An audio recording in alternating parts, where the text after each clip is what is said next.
All right, want to check out some live position trading in TLRY? Let's do that right now. And thanks to Gorilla Trades. Check out Gorilla Trades at the link in the description. And without further ado, let's move on to some live position trading in TLRY.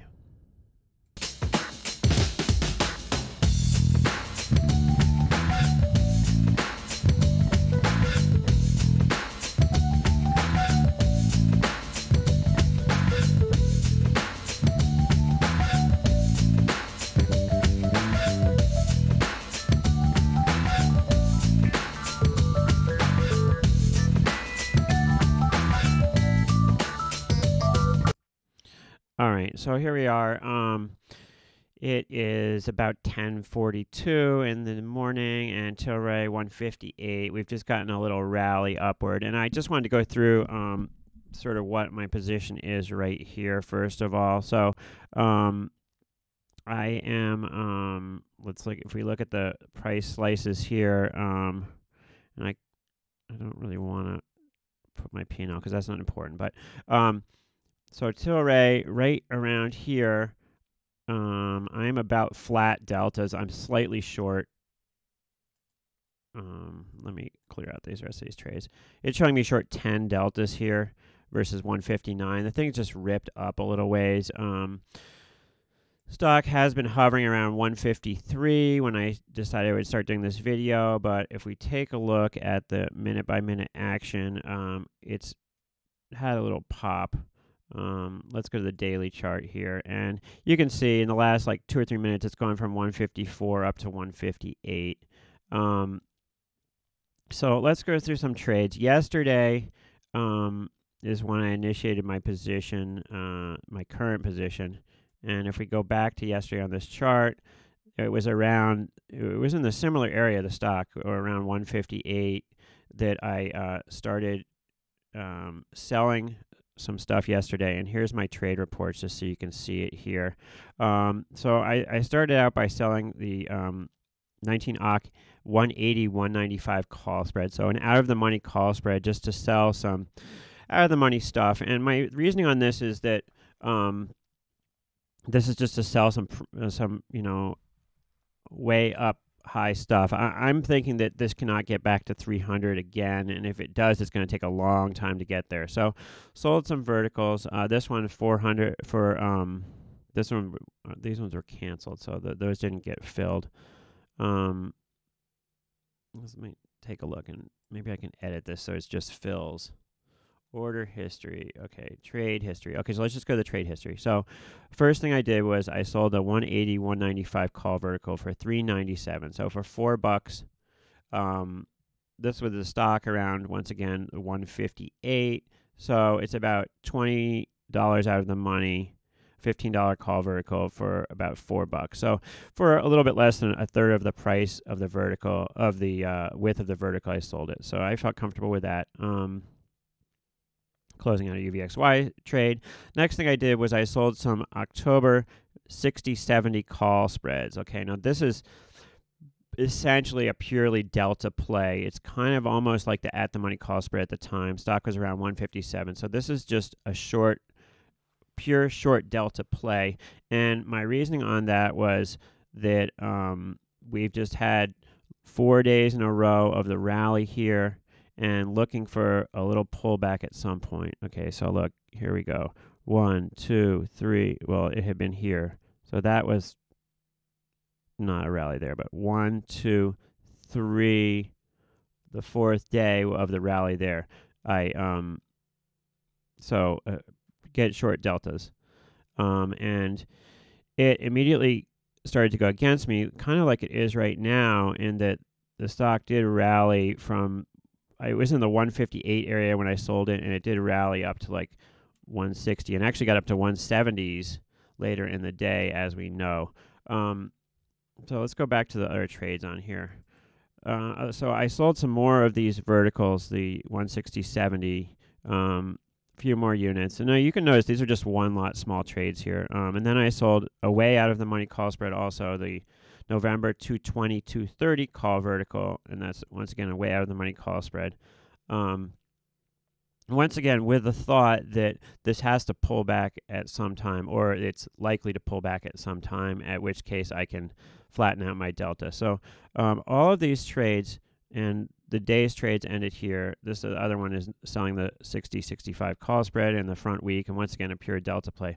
All of these trades here got me, according to my analytics, had me short about 40 to 50 deltas. And I basically got run over on these trades into the night, into the after hours when the stock traded way up to the 173 range. And so I was run over. I came in short, but I felt kind of comfortable with my position just because I felt like it has to have some sort of pullback. And indeed, this morning we did get that pullback, which was great. And we got all the way down to, I believe, 152 before kind of rallying a little bit back. Let's take a look at the daily chart here. Okay, so yeah, we got down to 152, as you can see here, before kind of coming back. So once we opened, here we go. So once we opened the day around this 152 range, you know, I still looked at my sheets. I was still short about 50 deltas. So I looked to flatten out my deltas. And the way I did that was to sell out of the money puts against the against the calls that I had sold. So I looked to sell some out of the money puts and put spreads against the call spreads. And what I chose was these trades here.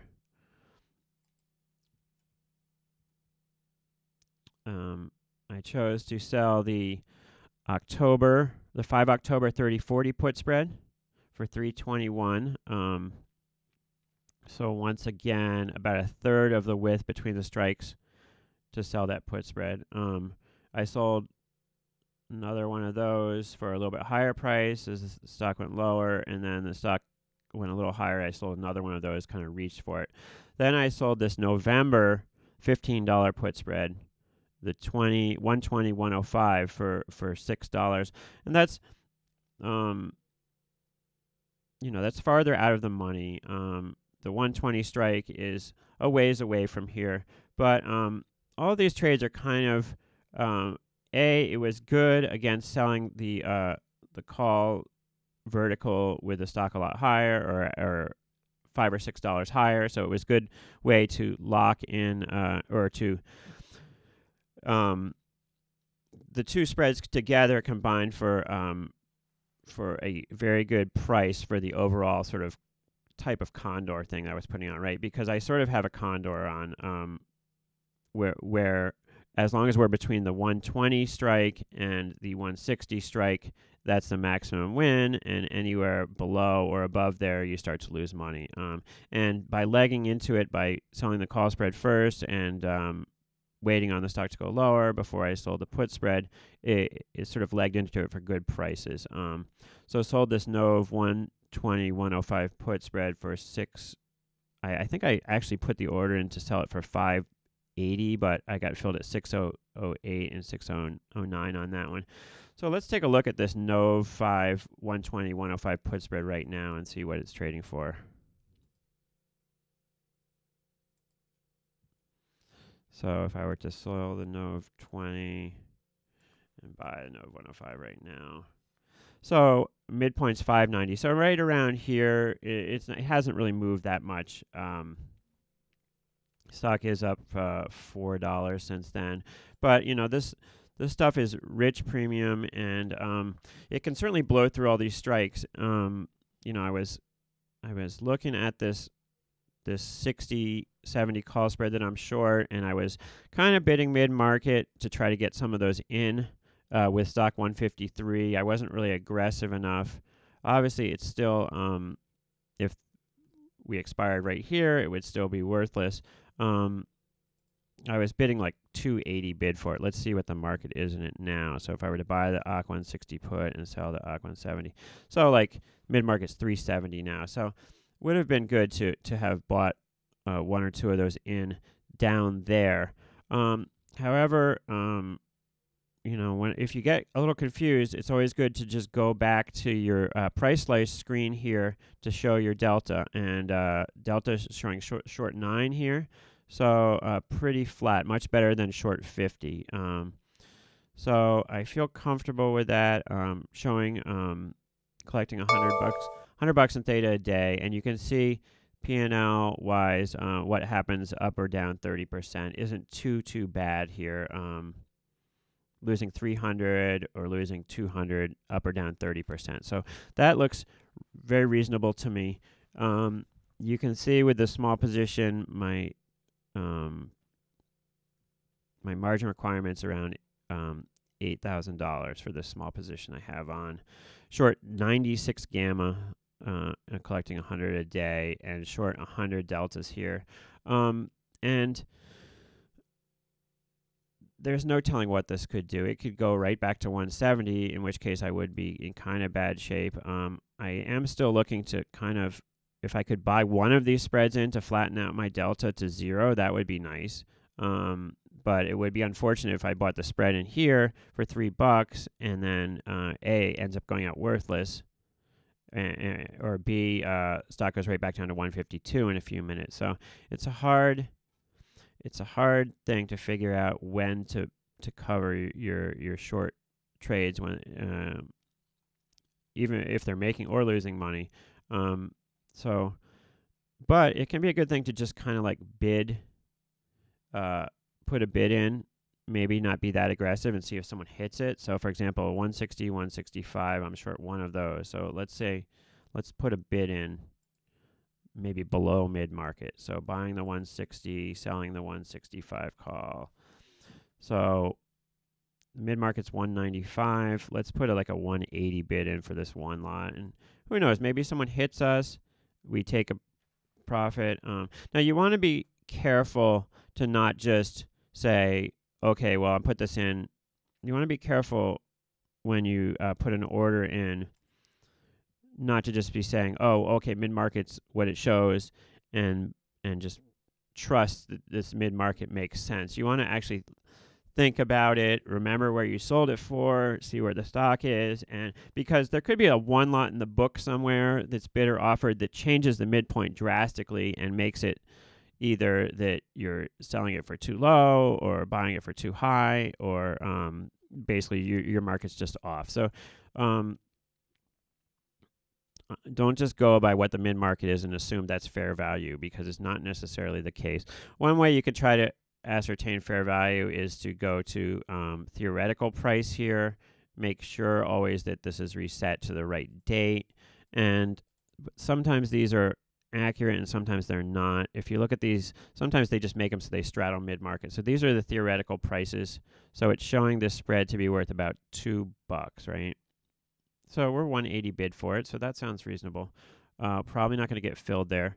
And we see the stock start to back off here a little bit. And as I'm not that aggressive, I'm going to cancel my bid here as the stock backs off. Okay. So as the stock backs off, it was for 158 bid. Now it's offered at 157.5 about.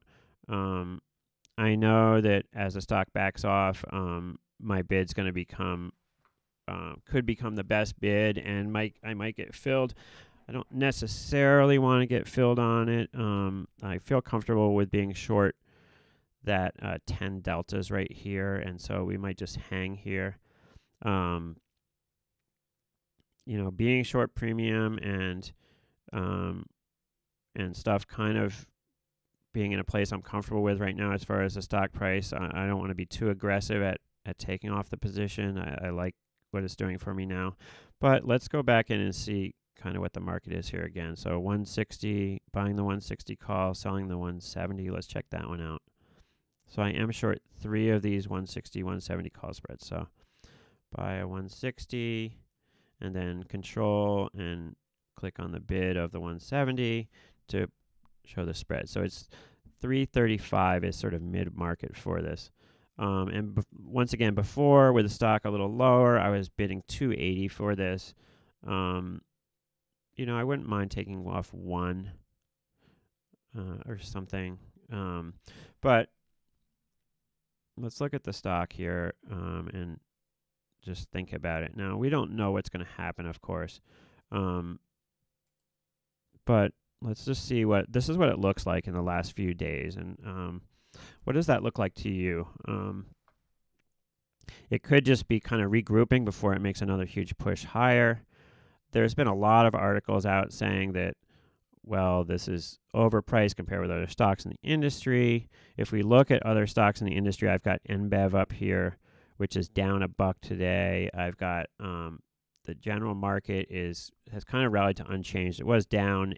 E-minis were down 8 kind of on the open today, so it's kind of rallied to unchanged. Afria 1301 down 84 cents. Aurora down 29 cents. So MJ stocks are basically offered right now. So I don't feel any reason to be real aggressive to take off my short 10 deltas. I feel pretty comfortable with that delta. Let's go back to the daily chart and just look at the minute by minute action. So we did get a big pop off that 152 mark. Now, look, we've tried to go through this sort of 150 level a couple times already today, sort of once there, once there, once there. And it seems to be kind of narrowing in. Now, if you want to have somebody to kind of walk you through how the charts work and how and kind of analyzing the charts, I would definitely recommend Chart Guys Dan. That's not really my forte. I can sort of feel and see some of the things that he talks about, but I don't. I'm not as good at talking about that stuff as he is. So, if you want to check out some chart and technical analysis of issues, I'm probably the wrong guy to go to, just to be perfectly honest with you. Like I said, I'm more of an option position trader. I was ripping on a couple guys, and I want to kind of apologize for that. Let me see if I can find the guy that I was ripping on, because it was this guy, Patrick Wieland. I apologize for those fans of Patrick Wieland for ripping on him. We are different type of traders, and he's gotten into the day trading thing, and I actually watched a couple of his videos and found it interesting watching him day trade stocks. Now, options trading is obviously different ball game. To me, options trading is easier in a way because you've got more stuff going on, but you can kind of get out of errors with options trading, or you can kind of sidestep errors or turn bad trades into good trades in more ways than you can just scalping a stock intraday. Scalping, day trading stocks is incredibly difficult, and so once again, apologies to Patrick Wieland fans who that I was ripping on him before. Let me just pull up his. So go check him out. I don't think that checking out other stock market guys hurts me, because we all have something different to offer. So check this guy out sometime. He has great YouTubing skills, much better than mine, and has some interesting stuff that he's showing you during the day. Okay, so stock is fading back down here again, and I'm not interested in. It's kind of like the lower it goes, the less I want to take off my short. That sounds kind of counterintuitive, but I would be more interested in covering my short calls if this was like ripping towards 160, and I certainly feel like this could go back through the 160 strike before when these expire on Friday. And part of the reason for that is that I got kind of run over last Thursday and Friday. I was short the 120, 125 call spread in this issue, and I kind of got run over. Let's see if we can go back to the chart for last week. So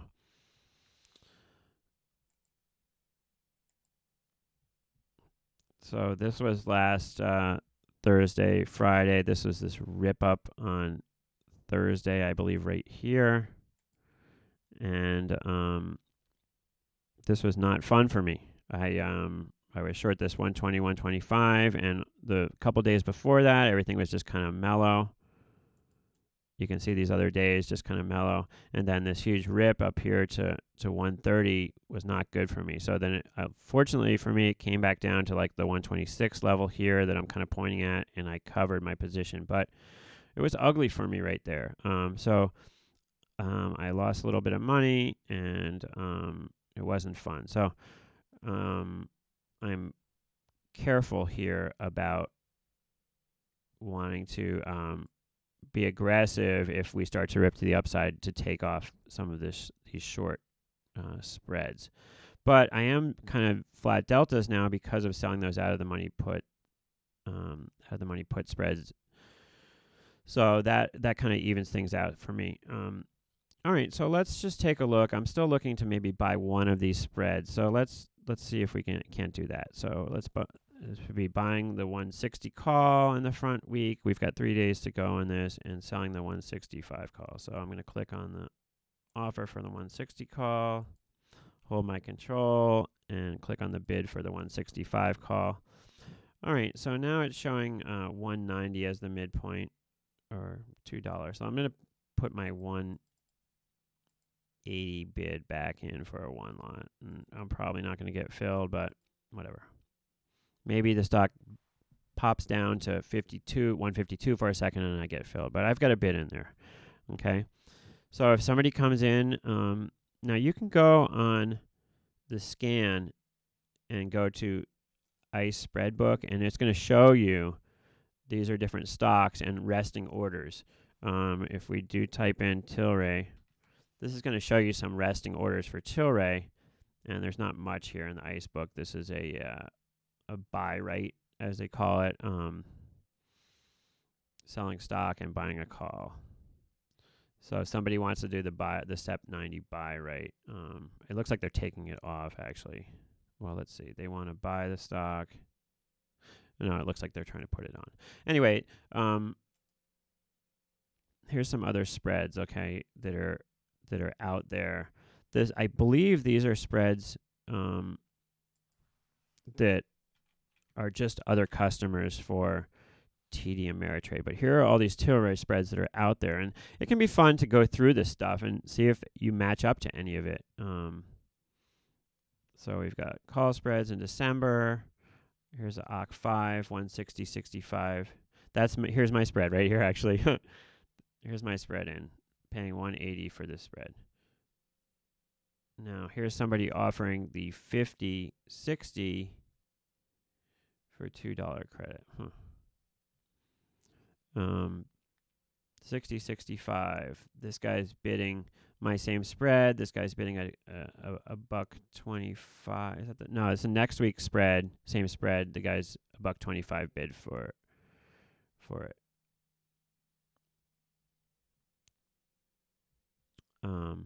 So you can sometimes find stuff in here that's interesting, that you may want to do. This guy's offering, I'd probably like to sell this spread too, the 217, 225 spread in October, offering for 55 cents.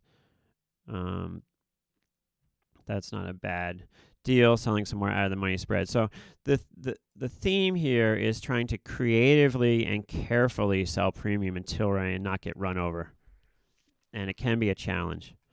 All right, I'm going to go quickly here to the screen and see if I have any people with questions and that sort of thing here. So let's go to the watch page here. And sorry if the sound kicks in for a second here. Let me turn it off. Hi Clinton. What's up, buddy? Hi, Brian. What's up, buddy? Nice to see you guys. I wonder if you're still on here. Anyway, it's a real bummer. It seems like they have frozen my MJ group, which is unfortunate, on Facebook, and I've written a couple notes to them. Plus, I took down the picture of the cover picture, which was like marijuana leaves, and just put like a generic stock graph, and then I changed the title from cannabis stocks to MJ stocks, and I wrote them this whole thing that said, like, look, these are legally traded financial products. I'm not doing anything illegal, and please, can I have my group back because it is a business. I kind of like overplayed the fact that it's a business just because I want them to take it seriously and give it back to me. So that's kind of the deal with that. All right, so let's look and see how this spread's going here. It would be fun to actually execute a trade while on the show, but I'm not going to just execute a trade just to do that. So, all right, so this is 190 bid right now. And once again, my delta right here. And if we look at this, it says BP effect, buying power effect. If we click on here, it's going to show how it gets the haircut or the buying power, how they calculate how much I have to have in the account to have these trades on. And so it's got credit spread, unallocated, so it's an extra 70 call. And essentially, if you sell, the point I want to make here is that if I sell a bunch of call spreads, that's upside risk. So if I have $5,000 worth of upside buying power reduction, then that means that I can actually sell $5,000 worth of out of the money downside stuff, because once you've got the risk for the upside, you can actually put the same amount of risk on for the downside. And the rationale for that is pretty clear, because both things can't happen. You can't both rip through the downside and rip through the upside. I mean, they both could happen, but it's not going to expire both ways. So as long as you didn't like sort of negative scalp yourself into oblivion, the risk is it's either one side or the other is going to come in. All right, let's see what we have. Bought a Tesla OC5 340 call. All right, so let's look at Tesla for a second just to respond to that person. So the 340 call is way out of the money. So that, I would assume that if you were going to buy, OC5 340 call. It seems to be in your face so far, unfortunately. I would assume if you're going to buy that you're looking to maybe scalp out of it for a higher price. And right now, if I had bought that 340 call, which I probably wouldn't do, to be perfectly honest with you, but I would be looking to somehow save myself as far as the money that I spent on that. And so I would either sell some higher call against it, just because you've got that $62 of premium, right? Now, that might not be a big deal to you, or it might be. But if you wanted to somehow recoup that $62 of premium, right now, the 340 calls are 43 bid at 49. So you could sell the 332 call against it, right, for 80 cents. And then ultimately, if stock stays right around here, you'll end up collecting that 18 cents, and you'll be a winner for $18. Conversely, you could sell a 345 call against your purchase, maybe for 32 cents, and that way you're ultimately only risking $30 instead of $62. But just know that this 340 call, in the absence of some huge, like, miraculous up move, is just going to slowly rot for the next 3 days. So if I owned that call right now, I would either just sell it back out, or I would maybe sell some out of the money call against it. Look, if you really, or if you bought this call because you're taking a shot that this is going to rip higher, then if you were to sell like a 355 call against it or a 360 call against it, then if you were right and it did rip all the way through there, you still would make money on this whole trade, even with selling this call to reduce your cost basis. So that would be a good thing. Obviously, if you were to sell like the 335 call against this or the 330 call against it, then you're exposing yourself to some risk. If you sold the 330 call against it, you're exposing yourself to almost $1,000 in risk to recoup that premium.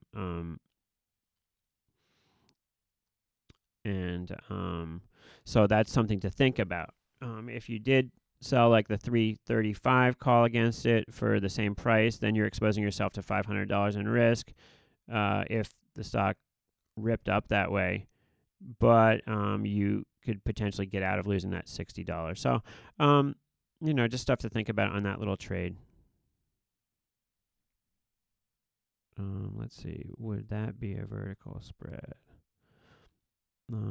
Which one are you talking about, Robert? Yeah, I was talking about some different ideas to either turn, if you're long one of these 340 calls in Tesla, I was thinking about some ideas of how to turn that into a vertical spread, either long or short, because the 62 cents you paid for it is basically rotting on the vine right now. So you want to do something about that.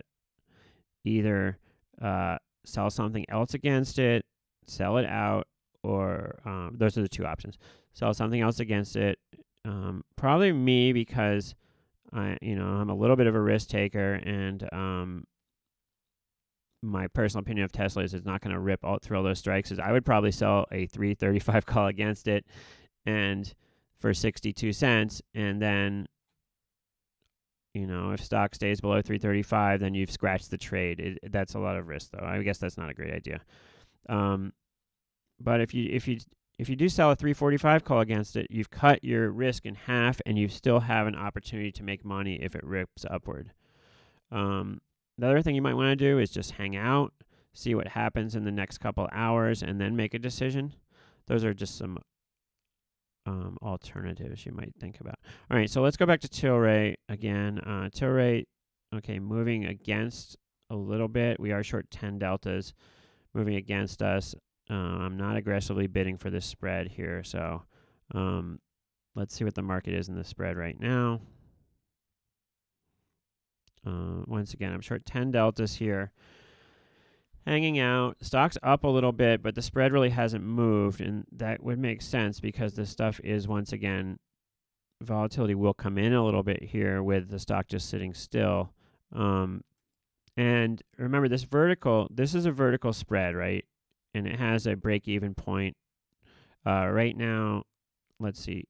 So I sold the spread. Let's say I sold the spread for, I think I sold it for $3.50, but let's say I sold it for $3. That would mean the break-even point would be $163. Right now we're talking about the 160, 170 call spread in TLRY, which I sold for $3.50. So if I sold it for $3.50, then the break-even point would be 160 plus 350, which is 163.50. On expiration. Now, we all know that this thing can clearly go through 163 before expiration, but it's good to keep that in mind. However, another way of looking at this vertical is that you're selling some volatility, you're selling some options, you're selling some juice.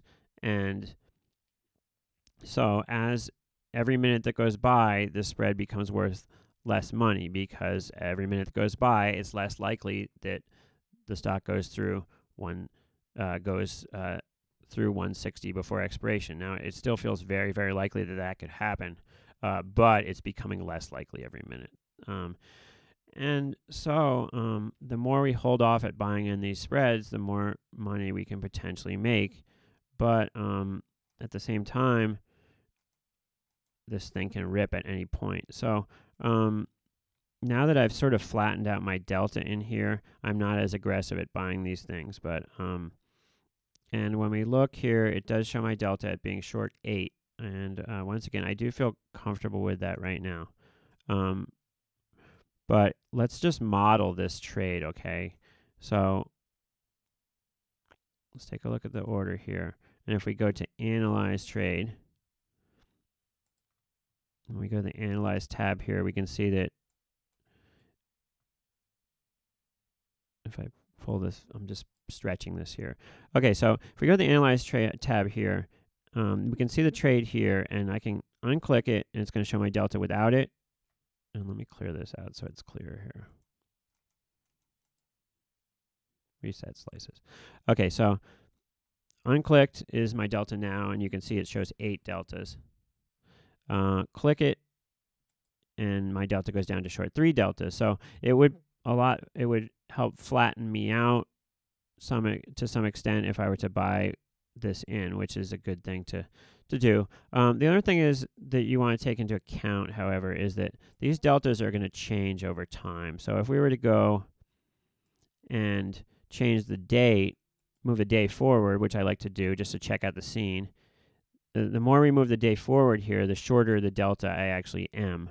And if you think about that in your mind, what's eventually going to happen is on expiration, below 60, this doesn't affect the position at all, and above 60, it's going to become stock, or 100 deltas short for each one that I am short. So that's why as the days go forward, it becomes closer and closer to 100 deltas per each one short. And so moving the days forward reminds us just of what our actual deltas are. And we can move, some people will actually trade with a day forward, but I want to keep it on the regular day. And but that does tell us that we do have some short delta risk, and we are indeed, we know it's a pretty simple position, and we know we are short that 160 strike, and that's where our deltas are coming from.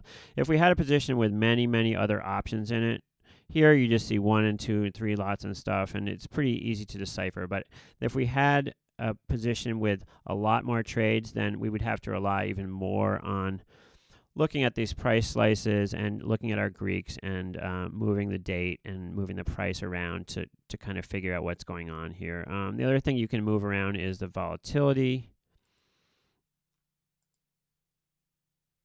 And see what happens as volatility comes in or out. Let's take a look briefly at the volatility of this stock here while we're here. So I'm going to go here to today's option statistics, and we can see, and we'll try to move this down a little bit here,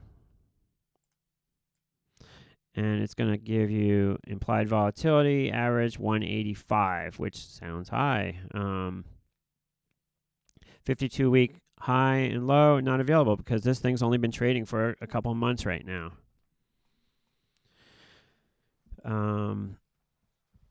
Yes, Brian, it's true. It's hard to backtest calendar spreads. A. B. It's hard to backtest stuff in a stock that hasn't been around very long. And, you know, I've been experimenting with calendar spreads over the last couple months. Some of this is new to me because, you know, as a market maker, you don't get to decide what position you have as much as a retail person. As a retail trader, you can pretty much pick what position you want to have, whereas a market maker, somebody comes in and wants to do something, you have to take the other side of it. And so as a market maker, you pick price and size, but you don't necessarily pick position. So it's been a new thing for me to say, well, I get to choose what position I want to have on. So what position do I want to have on? Do I want to have a calendar spread on? That's been a little bit of a new thing for me. And indeed, I've experimented a little bit with calendar spreads, and I haven't been incredibly successful. Doing split strike calendar spreads, which is sort of a poor man's, they like to call it a poor man's covered call, where I'm buying a back month. Like, let's say if I thought that TLRY is definitely going up. Well, I might do a like they call it a poor man's covered call. I might, if I thought this was definitely going up, maybe I would buy the DEES 120 call, okay, and sell farther an out of the money call against it a couple weeks out. So maybe the OC 150 call. Okay, so buying DEES 120, selling OC 150. Okay, this is a trade that will get me long deltas, but it's not costing me a lot of decay. In fact, I'm collecting decay every day, and it's kind of like, you could think of the DEES call that I bought as buying the stock, and the October 50 call 150 call I sold selling a covered call against it. So it'd be like buying the stock and selling a covered call against it. So if stock goes up, you make money being long the stock, but once it gets to the strike price of the covered call, you stop making money to the upside. If stock goes down, you lose money, but you're going to collect the premium that you sold that out of the money call for. And as I'm talking here, TLRY is kind of rolling down slightly lower once again. So seems to be having a hard time right now holding its ground. And I just canceled our call spread once again. Let's take a look and see where the call spreads are right now once again. And thanks everybody for your support. I appreciate everybody who's been so supportive of me recently. Okay. So there's two ways that I can go about flattening out the short delta here. One of them is to buy one of these spreads in. Another one is to maybe sell some more out of the money puts. So let's take a look, for example, at selling something that's pretty far out of the money. Like, for example, what if we were to sell, this is expiring in 3 days. What if we were to sell the one, let's see, what if we were to sell the 128, and let's do a $5 spread, okay, 8, 7, 6, 5, 4, 3, sell the 128, 123 put spread. Now, it doesn't sound great selling something for $70 that could be worth 500, right? Because you're betting 70, you're betting 430 to make 70, so that doesn't sound that great to me. But it's pretty unlikely that that's going to happen also, right? I mean, this going all the way to 120 is pretty unlikely right now, especially in the next 3 days. Now, could it happen? Certainly could happen, and but pretty unlikely. And when you do a pretty unlikely trade like that, the odds are highly in your favor that it's going to work out for you. Let's check out a different one. What if we saw the 134 put and we buy the 129 put?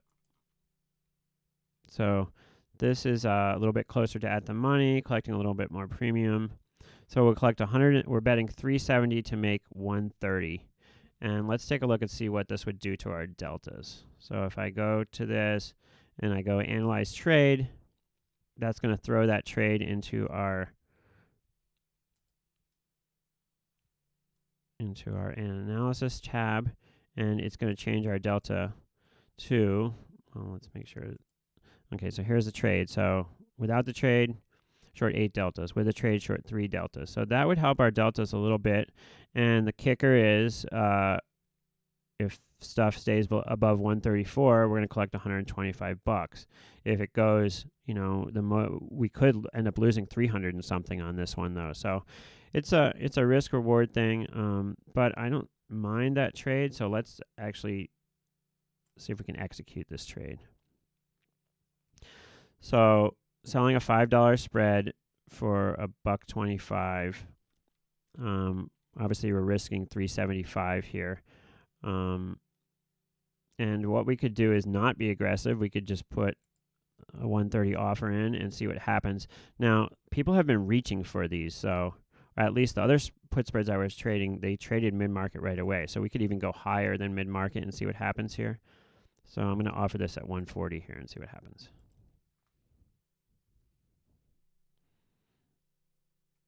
And nothing happens. So let's go back in here and go back to our trade tab here. And what I'm going to do is go over to where the trade was and say cancel replace.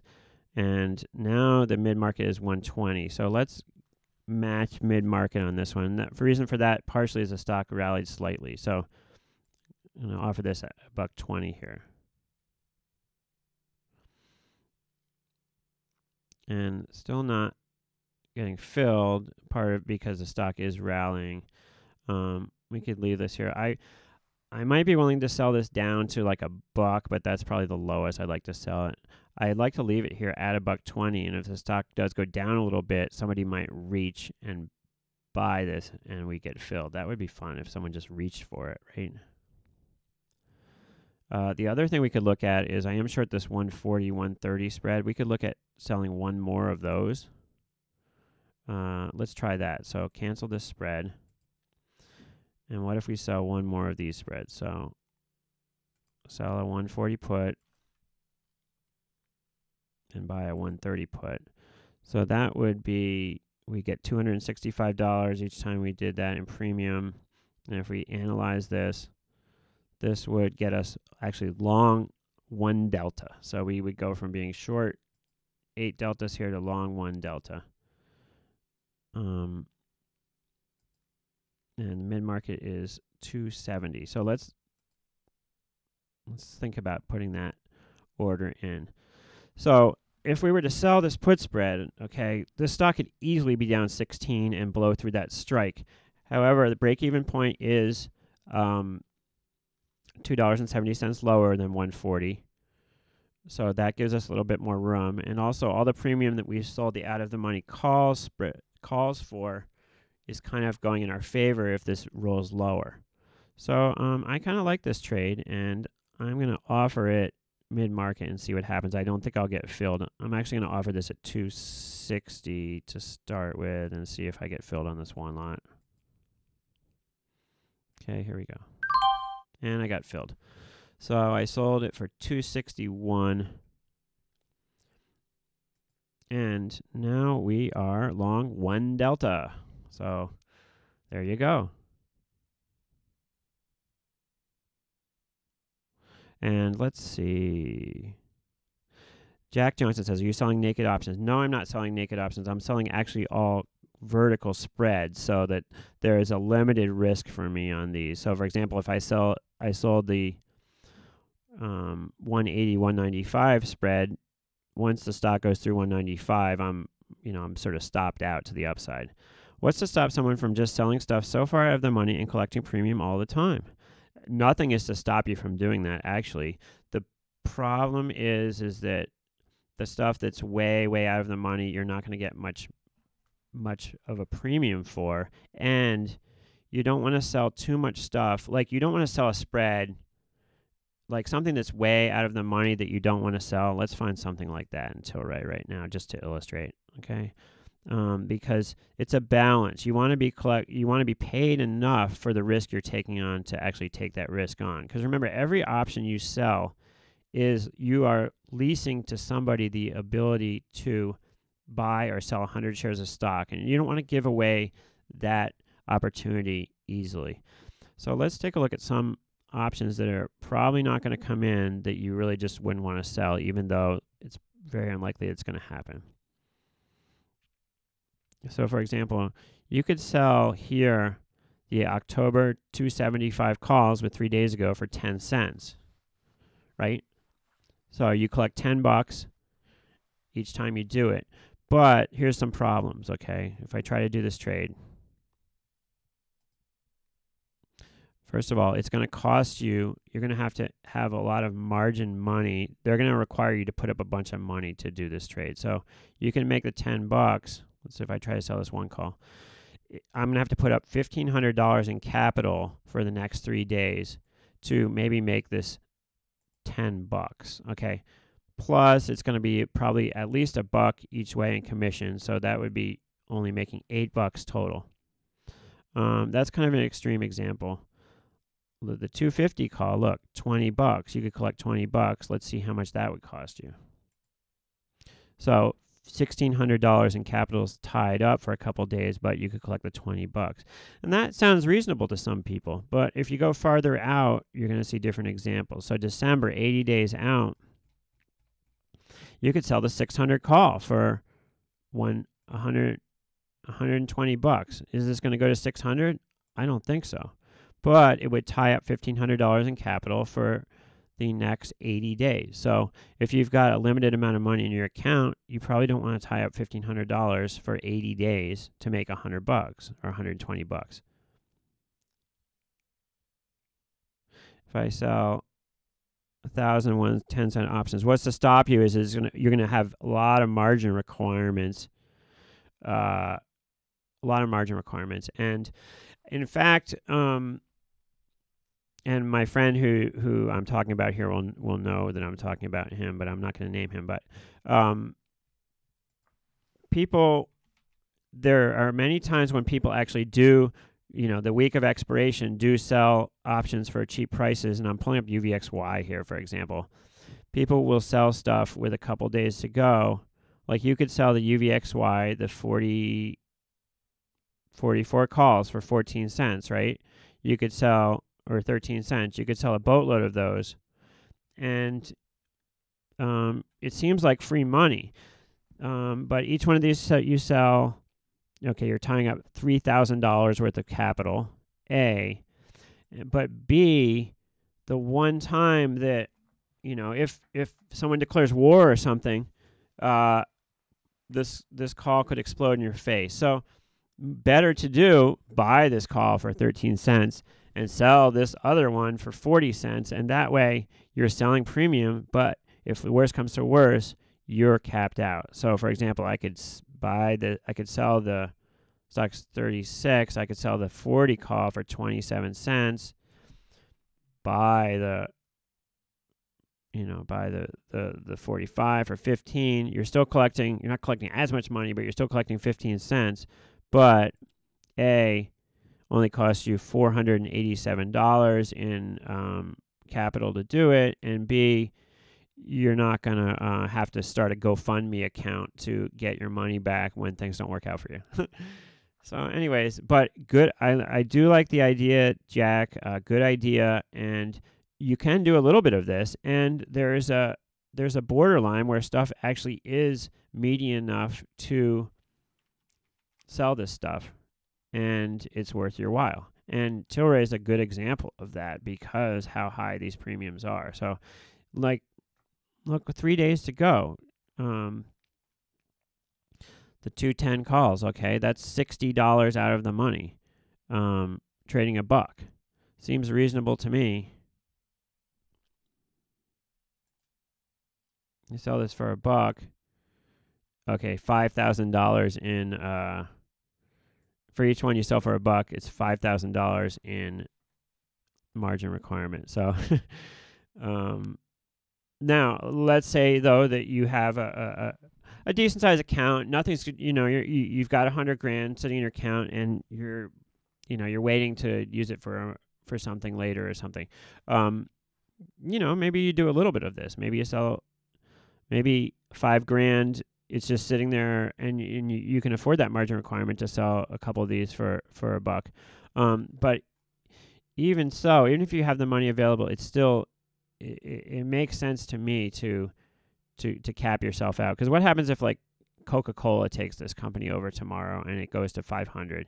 You want to live to trade another day. So if you sell these for a buck, what if you buy the 270 call against it for 20 cents? Okay, now it's still $1.05. It's still got some margin requirement, but the most you can lose is $5,000, right? But the risk reward just doesn't sound great. Betting $5,000 to make $100, right? Anyways, so that's that. Let's go back to, okay, so my delta now is flat, and so I don't really want to do anything else right now in here. And this is a small account, and if you look up here, well, it doesn't say, but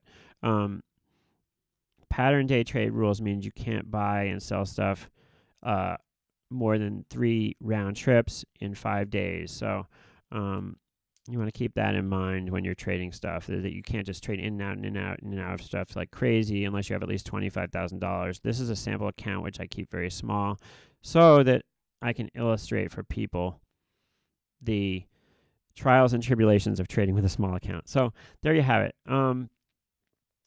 And there we are in TLRY for right now. So here we are with the position, and it is showing me long 1.87 deltas, collecting $152 a day, and that's where we stand for right now. And that's where we will be. So thanks for watching today. I know this was kind of an extended one, but I did want to kind of walk you through some of my ideas I'm thinking about when I'm trading TLRY or other issues, so that, and I know I think differently than other traders. I certainly have a different process than other traders, but this just gives you an idea of one trader's ideas. Let's talk for a second about Acorn, okay? I did put a video up about Acorn talking about selling the October 10 puts for, I don't know how much I was selling. I think I was selling for $1. And several people, after I put the video out, said, this is before a judge. That's a risky trade. You didn't give enough information in the video. You didn't tell the whole story, and it was misleading. And that day, I wrote directly back to the person who'd made that criticism to me and said, "You're right." and I covered my position, the ones I'd sold for $1, and I actually took the video down recently because it just wasn't a well-researched video, and I don't want to steer people the wrong way. And indeed, the judgment came before the judge, and it was obviously negative because the stock's $5 now, and so you would have lost a little bit of money on that put trade. Now, once again, I'm hoping that when you see a video of mine that it stimulates your thoughts. I'm also hoping that it's not the end all be all, and nobody's just saying, and I know you're not. I know everybody who's found me is smart enough that it's not just saying, okay, well, I'm just going to do whatever it says to do there, because these are ideas of trades. The best way for you to make money is to do your own trades, coming up with your own ideas. And I try to tell people that all the time, and I think they get that. So the process behind it and how evaluating one option against another is something that takes a little practice, and you'll get better at as you try it more. And I encourage you to jump in there a little bit and do that stuff. TLRY is kind of a crazy issue, and you can get run over, and it's a little scary, but it's also exciting.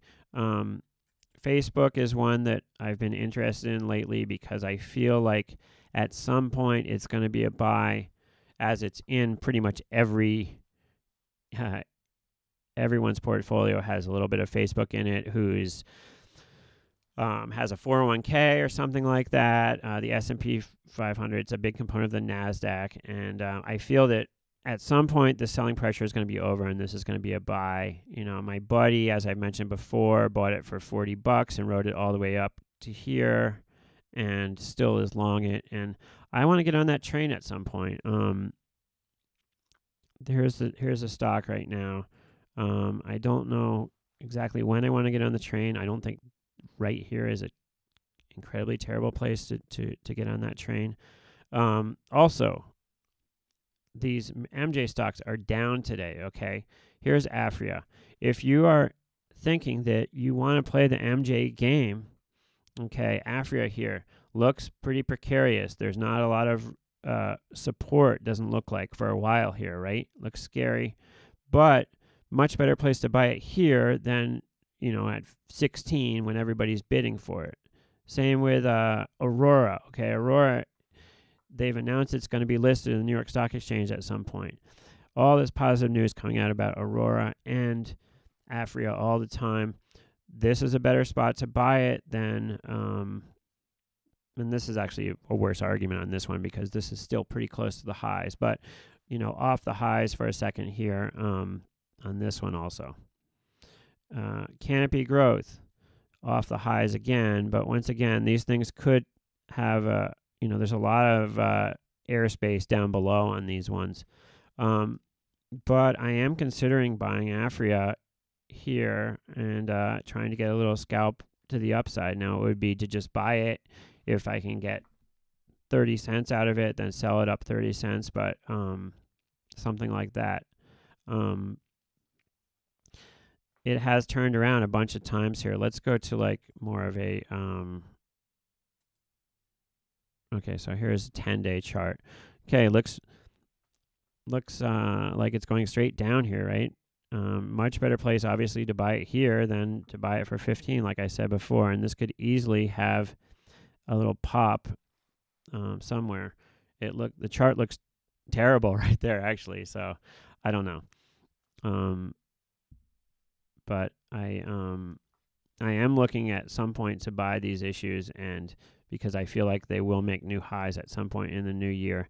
Now, the point a lot of people have been making with these MJ stocks is that like the hype might be over now for a little while. And they're saying that because, well, October 17th is the go day for MJ legalization in Canada. So everybody, the thinking is everybody who is going to get in has gotten in already. And when people see that these aren't spiking higher, a lot of people might get out of them. That's the thinking here. I don't want to think too much, and I have been able to successfully scalp this particular one a lot, and so I probably will make some sort of move to buy a little bit here and see if I can't get out a little higher. but I don't encourage other people to try to scalp stocks unless you feel like you have a real good feel for it. I do, once again, like to focus on guerrilla trades because they do have good ideas all the time. One of the ones that I know that they've been looking at recently is Disney, and if we take a look at Disney here, the Disney has always been a hard one to trade for me, and I pretty much stay away from it. But that's Disney right there. I know that MRK was a popular one for them for a while too. MRK is pretty low vol stock and hasn't done a whole lot in dollar-wise in a while. But there's all kind of other stuff out there. Let's take a look at just StockTwits and see what trending stocks are today. Let's see, PYX up $5. IGC, which is another MJ stock, up $4. Level Brands, INO, Pharmaceuticals up 75 cents. Stitch Fix down 13. Stitch Fix earnings. I don't know anything about Stitch Fix. Let's take a look at that one for a second. S-Fix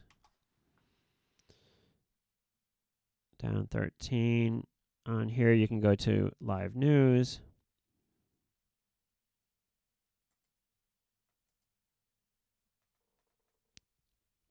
Stitch Fix is a tongue twister. Stitch Fix shares plummet. The company reported 2.7 million active clients, a 25% year-over-year increase, and adjusted earnings of 17% per share. So they had hoped for higher earnings or higher. It doesn't sound terrible when you hear about it, but I guess they'd hope for a lot more. Let's just take a look at the option screen here. Like when I see a chart like this, I automatically want to get long, and I have to fight. I don't know why I want to get long, but for a long time I was trying to bottom feed and find depressed stocks to get long. And when I see a chart like this, I automatically want to get long for some reason. But let's just take a look at some options here. So December, let's take a look at see what implied volatility. So volatility in the 80s. So if we were to buy like a December 35.40 call spread, $1.30 for the $5 spread. I don't know. For some reason, I want to buy it. Let's go back farther here. Yeah, so I don't know anything about the stock, so obviously I'm not going to play it. But obviously much in the news right now. It has had positive earnings, but I guess it just wasn't what they expected, and it's really down a little bit. Anyway, I'm going to let you go, and you can go on to your day and other more exciting things than watch me muse on stocks, and I will see you in the next one. Let me find a nice way for us to go out here, and so that I can let you get on with your life, and hopefully you're trading and making some money today, and hopefully I helped you out a little bit at giving you a couple more ideas about how to do so successfully. And here we go. Thanks, folks. I'll see you next time.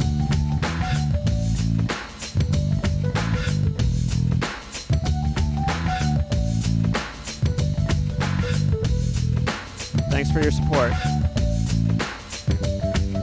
Have a great day.